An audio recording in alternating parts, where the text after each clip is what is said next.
Hey guys, Caleb Brown, New Plan of Recruiting here. Hope everybody is doing well. Hey, thanks so much for tuning in.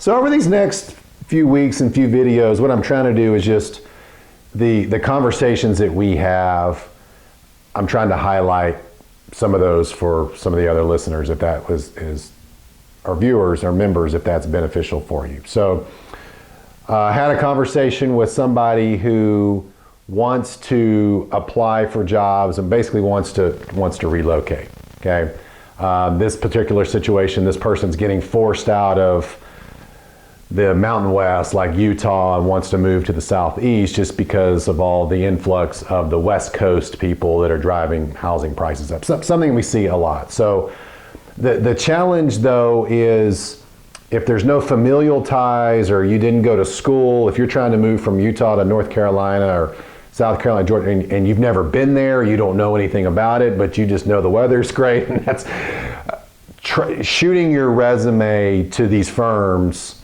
and not hear, I mean, you may not hear anything. It might be crickets. So how do we get better positioned and hopefully increase our response rate and our interest rate? So interest in your candidacy. So remember, job seeking is all about reducing the hiring firm owner's risk. And let's face it, they have a lot of risk hiring in general, but two, if you're relocating your family thousands of miles, hundreds of miles away, and you don't really have a tie to the area, you know, a lot of them have been burned by that. A lot of them don't want you coming there like, hey, if times get tough, they miss their family, they're gonna move back, or hey, they're just coming out here to come skiing, or because we're close to the beach, or whatever. They've all heard these horror stories and have experienced. So you have to do things to reduce that risk, okay? So ideally, it's like, look, we're gonna go visit the area, you know, we've spent time down there, we vacationed down there, we're doing this. Hey, we've had other friends that have moved there. But if you can't say all that, you just have to be honest. Like, look, we want to move down there. And maybe the way to position it is something to consider.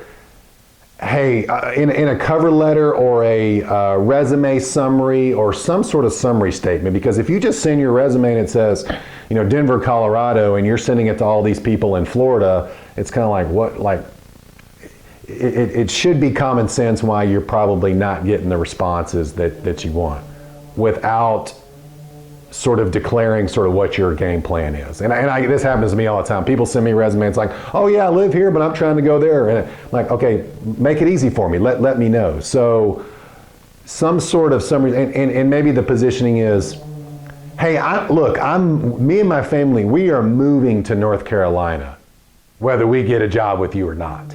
Okay, we've already looked at neighborhoods, we've looked at schools, that is maybe not going to get you over the hump just by itself, but at least that's going to reduce some of the risk. Like, okay, they're pretty serious about this, versus just like, well, we heard it was a great place and, you know, want to try it out.